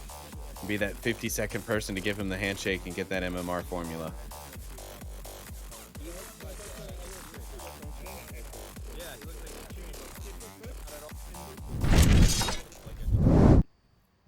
Round 5 of map number 3. If you are just dropping by, you missed a lot of the action, and that's your fault. Sure did. It's all your fault. You have to check the Twitter. You have to follow us on the socials. James catches Willow trying to go through the doorway, saving Pause as he did have his back exposed there. Pause keeping trained in front of him, though. Wicked goes down. He's going to peek the corner looking for Green Theft. Can he peek it in time? He does get Green Theft before the reload, and in a flash, it's down to Lipinski on Animal House. God, not even 30 seconds in, and Lipinski's probably looking at his tablet like, FTW. Yep. And this time, he's definitely thinking of my definition of it, NightFiree, and not yours. Yeah. Yeah. Well, we'll see C4 detonation to ring. A little the Michael Bay eardrums. action in the house. Yeah. There, that's a better. I like your words better than my words. Would you like to try some of my words, NightFiree? No, they probably don't taste as good.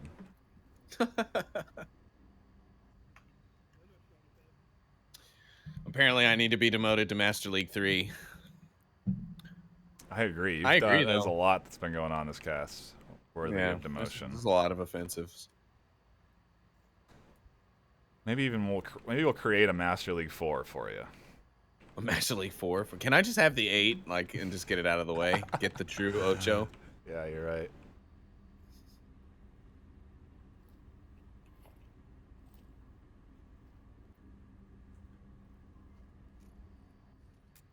Ooh, if Lipinski will catch out Pause, won't catch out Pause. Pause will catch him out. He pulled the trigger and didn't have the clip loaded. I heard the empty clip.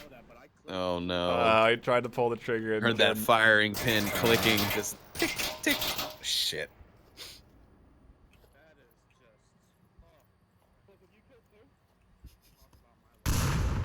Now he's really in it. Him and Pause into the 1v1. Pause with the reload. Lipinski with the reload. Both with some fresh clips to duke it out.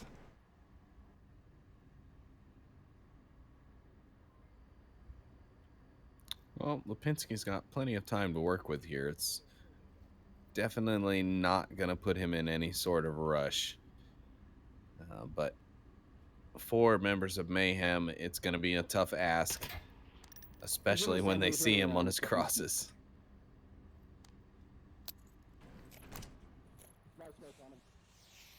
I don't know.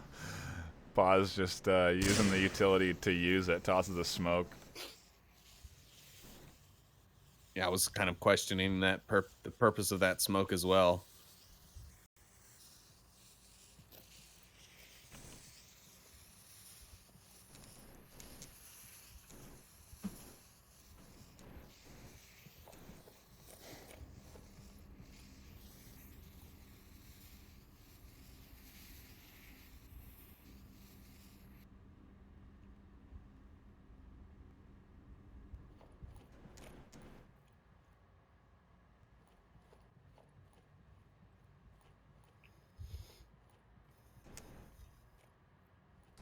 Oh, I just noticed Lipinski now 9-4 on the KD. Doing some work.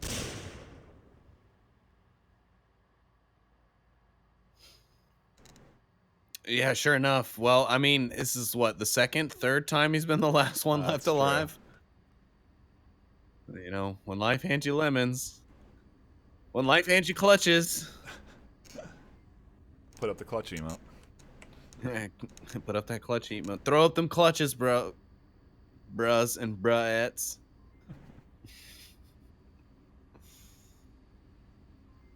Browinas.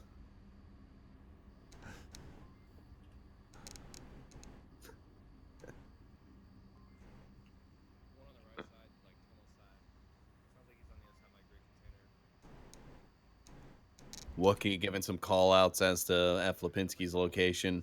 Honestly, kind of surprised Wookie isn't just like kind of responding back in the true Animal House fashion right now. Like, oh, go mess yourself, or you know what I mean? Like, oh, a lot of shots ringing out, and James Bauk will find F. Lipinski and actually put Mayhem in the lead for the first time on the map.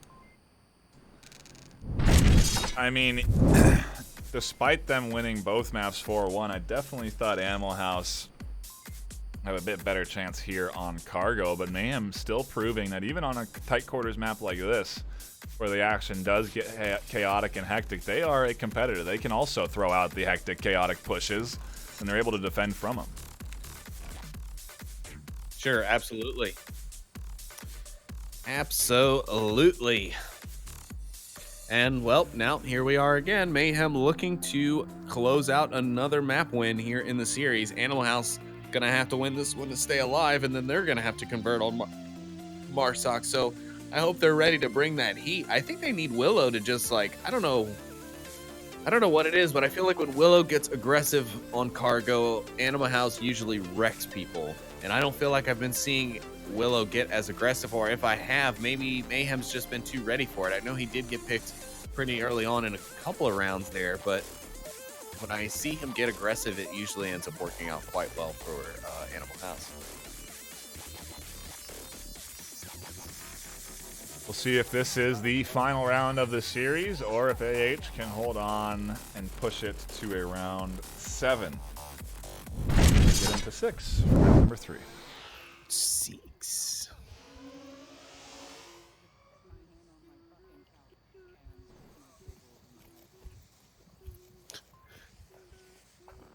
Willow hitting a few things in his play space during that frag toss, apparently, or that smoke toss. It is a defensive smoke, by the way. Mayhem not going out with any sort of aggression. They're actually playing this one super cautious, which I'm sure is because they are going to try and execute to clinch this round and end this match. But we will have to find out exactly what it does mean. But for now, a nice little 3-2 split. Decent spacing on the map as they push towards the center.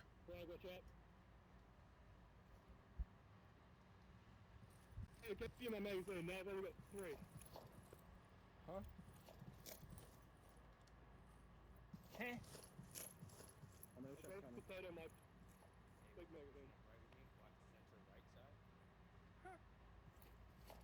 Yeah, you're good now, but.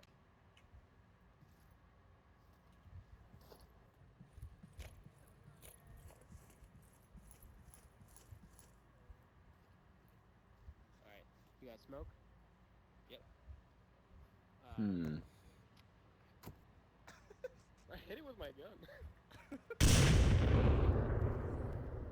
Long-range grenade comes out from the side of Animal House, but no connections made there. Does look like a smoke is going to come out here from Technic. Pretty good denial of vision. That secondary smoke is going to get the angle it wants. James catches Wicked with a nade and a follow-up confirmation, so a good pickup from them to start it off 5v4.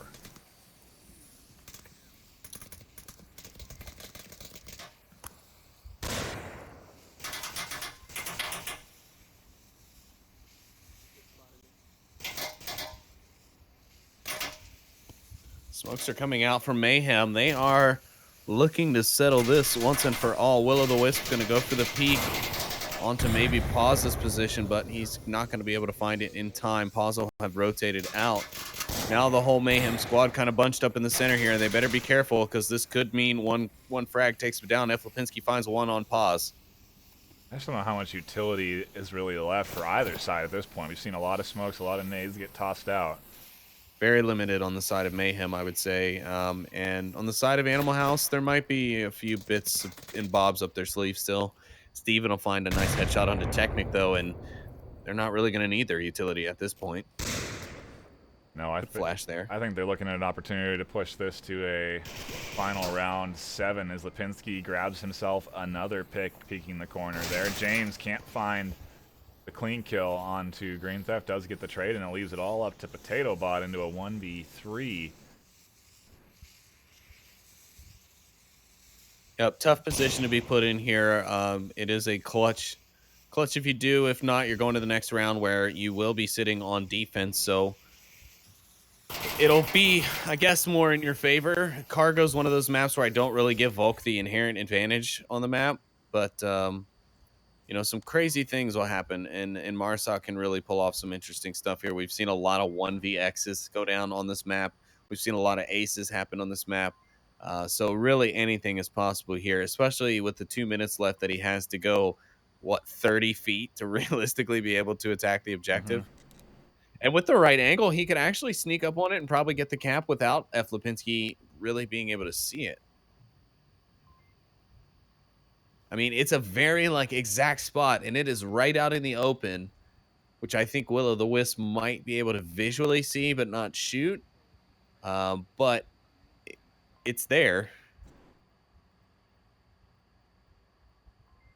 I'll have to see what Potato opts into doing. Right now he's hitting the deck and slowly inching his way forward. He's pretty aware of Lipinski's position. He's heard quite a few footsteps inside that room. So I don't think there's going to be any surprises from Lipinski in there. Yeah, I really wouldn't be surprised if he's hearing a lot of radio chatter as well. The Animal House team communicating back and forth. You know, we're clear over here. I don't see anything.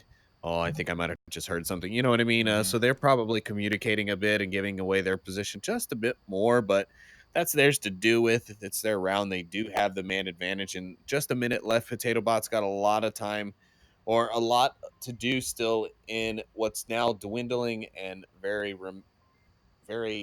little remaining time left. Gonna have to kick Steven out of the corner first, but he doesn't check the doorway, and Steven catches out the prone warrior, putting Animal House into a tied position for map number 3. That's it. But now Mayhem go back to Volk, where they can possibly shut things down here and still be able to take all 3 maps. Also, thank you to the Onward Master League 3 channel rating with their party of 4. Appreciate you guys hopping on over from that cast as it wraps up. We're almost done here as well, but thanks for joining in and showing us that love. Yeah, that's why we wanted to make sure that that multi-stream link was out, because I'm pretty sure all these games had the same start time too, or at least within 30 minutes of each other. Yeah, the one that was going on in Master League 2, the one Chatting Parrot was hosting, did start about 30 minutes earlier, but yes, the one with us and then Trip and TFH both started at 6:30 our time, so 9:30 Eastern, and do the math for UTC and European time.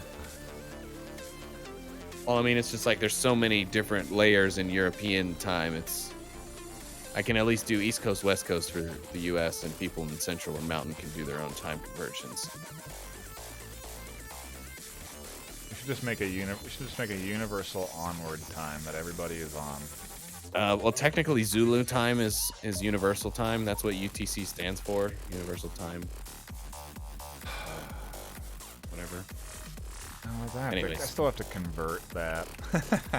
Well, not if everyone just used that time. You Yeah, wouldn't have right. to convert anything. Yeah, that's true. But Alright, then man. you would have no idea of local time. Yeah, World there's change, dude. world change. Yeah, you would. Zulu time for world peace. Yeah, like 3 o'clock in the morning wouldn't mean the same thing to everyone in the world. Like, is basically. That's what you're saying. All right, man. Whatever. Time zones can stick around, I guess.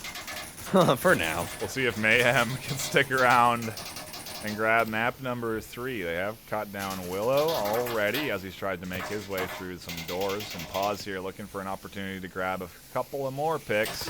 Does get green theft.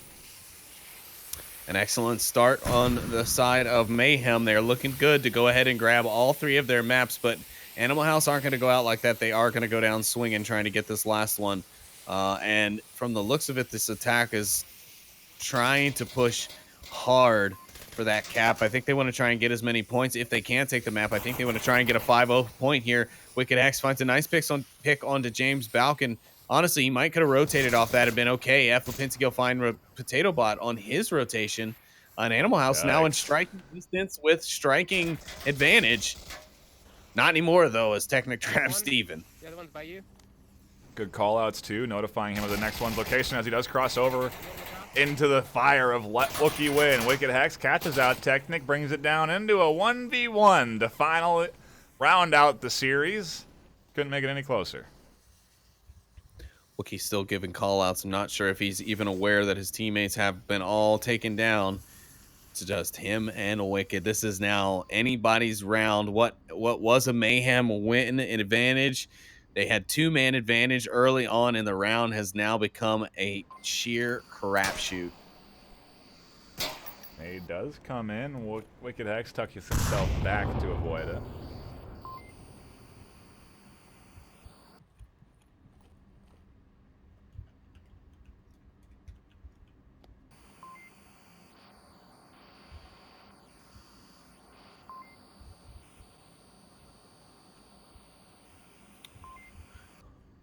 Three minutes, 54 seconds. A lot of time still left for Wicked Hex there. Kind of playing into his advantage almost, because Wookie, God, poor Wookie. This is not the round like you would normally do when you're by yourself. And oh, he sees him through the crack. Wicked Hex takes the shots, gets the kill, and Animal House do get to take a map away from Mayhem here in the series. And then that one 4-3 in round number 7.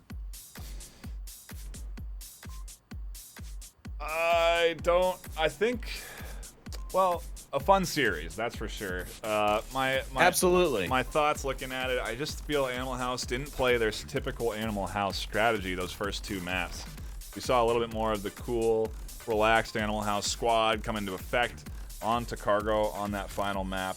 But up until then, they just didn't seem to be playing their normal style, and maybe that's attributed to Mayhem doing so well today in the series. Yeah, Mayhem was doing very well, and yeah, I do attribute a lot of organizational skill and good captaining from James Boak on the field to their victory. So, again, congratulations to Mayhem for the series win. Commiserations and best of luck next time to Animal House. You did put up a great fight, and of course, you do get to take away at least one of the maps in the series. So nothing to be too upset about. Of course, it will sting a little bit coming off that last week win, but a great match nonetheless. Still quite action-packed. We still got a couple of great plays overall from it, and yeah, I mean, I really don't know what else to say, NightFiree. I think I'll just let you throw us out. Okay, I'm just taking a quick gander to see if we still have action over on Master League 2, because we will be leading you there. Think if we do. No, I believe we are actually the last game to wrap, because I don't see the other caster. Well, I don't see the other caster still in the channel. So what I'm saying is I think by the time our delay catches up, we will be they will be done. So I wouldn't go ahead and jump to them. Roger that. Roger that. I think that is going to be it from us then. Overall, across the board for Saturday night. We got games tomorrow. If you do want to tune in, I recommend you hit the follow button on all the channels. Onward Master League 2 and 3. Also, head on over to vrmasterleague.com/onward. That's also where you can find all of the links to all of the Twitch channels, the Discord, the Twitter, the Facebook, and those you got to follow if you want to know when we're going live. So you can come in here and make sure you never miss any Onward so that you can become the best Onward player there is and join the league yourself. With that, we will be signing off. My name is NightFiree with 2 E's, my co-caster Sleepy with 2 3's. Thank you so much for tuning in. Thank you for the subs. Thank you for the follows. Thank you for the bits. We will see you tomorrow. Good night, everyone.